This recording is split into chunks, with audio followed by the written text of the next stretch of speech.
बिस्मिल्लाहिर्रहमानिर्रहीम। लाखों करोड़ों दुरूद व सलाम मेरे आकाए दो जहाँ सरकार दो आलम सल्लल्लाहु अलैहि वसल्लम और उनकी आल पर।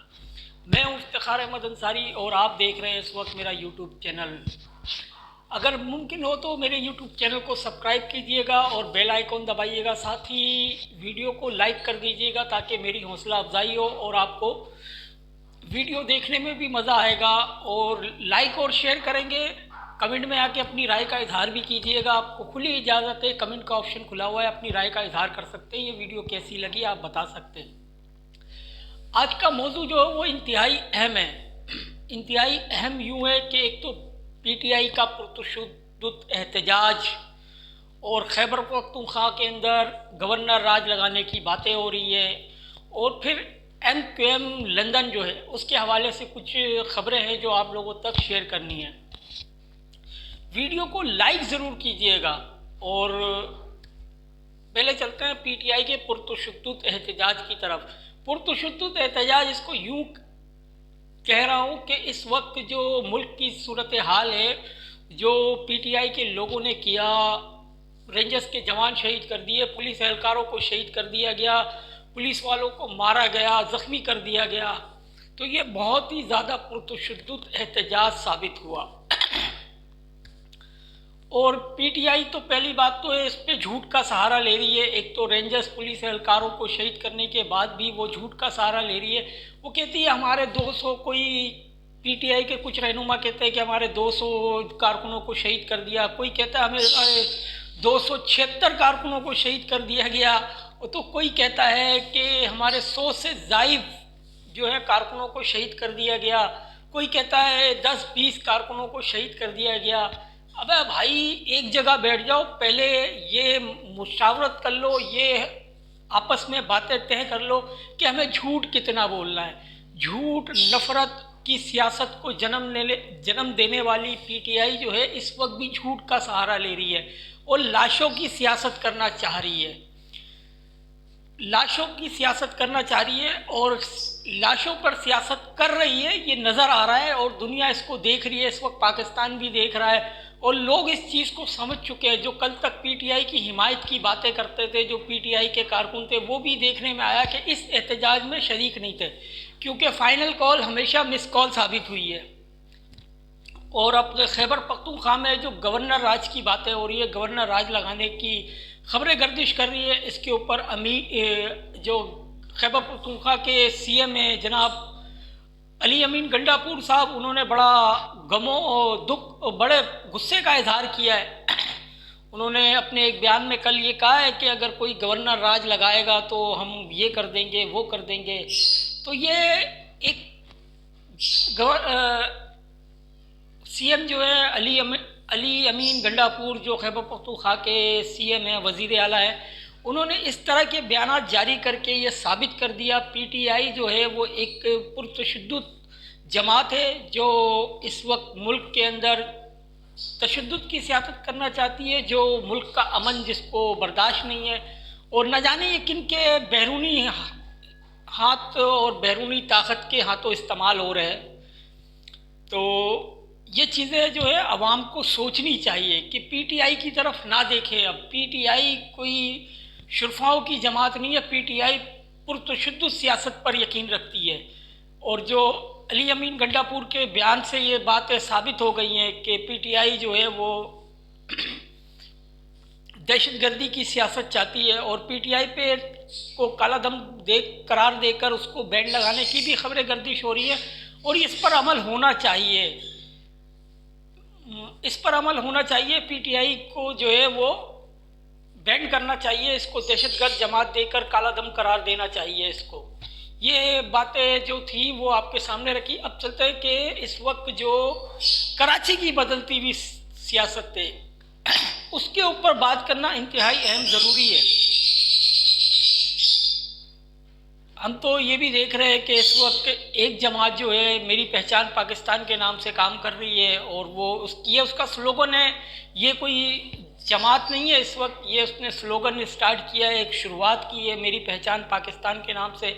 डॉक्टर इशरतुल आबाद साहब इसके बानी हैं और वो बाकायदा पाकिस्तान आकर इसकी सियासी एक्टिविटीज़ का आगाज़ करने जा रहे हैं और बहुत जल्द पाकिस्तान आ रहे हैं। ये खबरें हैं कि दिसंबर में वो पाकिस्तान आ रहे हैं। पहले भी मैं बता चुका हूँ कि गवर्नर साहब जो है, साबिक गवर्नर सिंध डॉक्टर रिशतुल आबाद, वो तामीराती सियासत का आगाज़ करने जा रहे हैं। बहुत अच्छी खबर है ये। लेकिन अभी चलते हैं MQM लंदन की तरफ। जो MQM लंदन है, जिसके बानी और कायद अल्ताफ़ हुसैन साहब हैं। अल्ताफ़ हुसैन साहब जो हैं वो, उनकी हेलो की आवाज़ आने वाली है बहुत जल्द, और ये ख़बरें जो हैं गर्दिश कर रही हैं और इसमें कुछ हक़ाइक़ भी हैं, मैंने अपने ज़राए से भी मालूम करा है। तो इसमें बहुत ज़्यादा हक़ाइक़ नज़र आते हैं, क्योंकि इस वक्त अगर हम देखा जाए तो कराची के मुख्तलिफ़ इलाके हैं, जिसमें कुरंगी है, लांडी है, शाह फैसल है, मलीर है, और भी बहुत सारे मुख्तलिफ़ इलाके हैं जहाँ पर तंजीम साजी का अमल चल रहा है। निसार पवर साहब जो हैं वो सिंध के मुख्तलिफ़ इलाकों का दौरा कर चुके हैं। सिंध जो है, इंटीरियर सिंध के इलाके हैं, वहाँ पर जाकर उन्होंने मुलाकातें की हैं, लोगों से मिले हैं। और जो कराची की इस वक्त सियासत है, कराची के अंदर ये खबरें सामने आ रही हैं कि इस वक्त पुरज़ोर तरीके से तंजीम साजी का मुहिम चल रहा है और तंजीमें नो होने वाली है MQM लंदन की जानिब से। MQM लंदन दिसंबर को छोड़कर जनवरी में जो है वो MQM के कारकुनान पर उम्मीद है कि जनवरी में अल्ताफ़ हुसैन की हेलो की आवाज़ आने वाली है। इसके पीछे एक और वजह है, मैं वो भी बताता चलूँ कि इस वक्त जो सुप्रीम कोर्ट की बेंच है उसने ये बयान जारी किया है। उन्होंने जस्टिस मोहसिन कियानी साहब ने अपना एक बयान जारी किया, जिसके अंदर ये कहा गया कि गद्दारी का मुकदमा जो है वो कोई एक आम शहरी जो है वो दाखिल नहीं कर सकता। एक आम शहरी जो पाकिस्तान का है वो किसी के ऊपर गद्दारी का मुकदमा दायर नहीं कर सकता, किसी के ऊपर गद्दारी के इल्ज़ामात नहीं लगा सकता। तो हमने यही देखा है कि जिसने अल्ताफ़ हुसैन पे गद्दारी का मुकदमा किया था वो एक आम पाकिस्तानी था, आम शहरी था, और किसके कहने पे किया था, क्यों किया था और किस सियासी जमात से था, और ये सब जानते हैं कि वो PTI का हिमायती था, इमरान खान का हिमायती था। ये सभी जानते हैं, किसी से ढकी छुपी बात नहीं है। और आज लंदन के अंदर वो साहब बैठकर जो है वो रोटियां तोड़ रहे हैं। तो खैर, अभी मैं आपको ये वजाहत करता चलूँ, जस्टिस मोहसिन कियानी साहब ने जो रिमार्क्स जारी किए हैं उसके अंदर ये लिखा हुआ है कि जो एक आम पाकिस्तानी है, आम शहरी है, वो किसी के ऊपर गद्दारी का मुकदमा दायर नहीं कर सकता। गद्दारी का मुकदमा दायर करने के लिए वफाक 17 ग्रेड से ऊपर का अफसर होना चाहिए, या तो वो गद्दारी का मुकदमा कर सकता है, या तो वो कर सकता है जिसकी वफाक और सूबे में जो असलो सलूक वाला हो, जो यानी कि हुकूमत में शामिल हो, वफाक में भी और सूबे में भी, तो वो शख्स जो है गद्दारी का मुकदमा दायर कर सकता है किसी के भी ख़िलाफ़। लेकिन अल्ताफ़ हुसैन के ख़िलाफ़ जिसने गद्दारी का मुकदमा किया वो एक आम पाकिस्तानी की शहरी की हैसियत से की थी उसने, और ना वो वफाक का ही कोई हिस्सा था, ना सूबे का था, और ना ही वो 17 ग्रेड का अफसर है। तो इसके बिहाफ पे ये खबरें बात सामने आ रही हैं कि अल्ताफ़ हुसैन के लिए राहें हमवार हो रही हैं और अल्ताफ़ हुसैन की हेलो की आवाज़ बहुत जल्द आने वाली है। और इस वक्त MQM लंदन के जो कारकुनान हैं वो भी काफ़ी एक्टिव हैं, पुरजोर हैं और खुश नज़र आ रहे हैं कि जनवरी के महीने में अल्ताफ़ हुसैन की हेलो की आवाज़ आने वाली है। ये खबरें गर्दिश कर रही हैं और इस पर कुछ हक़ाइक़ भी हैं।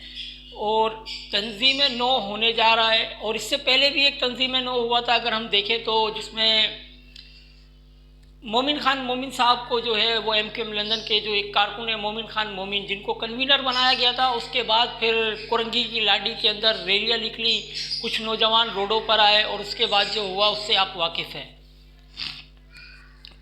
लेकिन अब जो तंजीमी सेटअप बनना जा रहा है, तंजीमी ढांचा बनने जा रहा है, इसके बाद हो सकता है कि हेलो की आवाज़ खुले। और ये भी तैयारियां हो रही हैं कि अल्ताफ़ हुसैन की जो पहली हेलो की आवाज़ होगी उसको किस अंदाज में उसका इस्तकबाल करना है, किस तरह जोश व खरोश और जश्न मनाकर हेलो की आवाज़ आएगी, और कितनी तारीख़ी होगी वो, उसको MQM लंदन के जो कारकुनान हैं उस हेलो को एक तारीख़ी अंदाज़ देना चाहते हैं कि अल्ताफ़ हुसैन से सालों के बाद पाबंदी ख़त्म होने जा रही है, और अल्ताफ़ हुसैन की जो हेलो की आवाज़ खुलेगी तो उसको एक तारीखी बनाना चाहते हैं, उस वक्त को, उस लम्हे को कैद करना चाहते हैं और एक यादगार बनाना चाहते हैं कि एक तवील अरसे के बाद कराची में अल्ताफ़ हुसैन की हेलो की आवाज़ सुनाई देगी। तो ये चीज़ें थी जो आप लोगों के सामने रखनी थी, आप लोगों से शेयर करनी थी। अपना बहुत ज़्यादा ख्याल रखिएगा, मुझे दुआओं में याद रखिएगा। पाकिस्तान जिंदाबाद, पाक फौज जिंदाबाद, सिंध पुलिस जिंदाबाद, सिंध रेंजर जिंदाबाद। अल्लाह हाफिज़।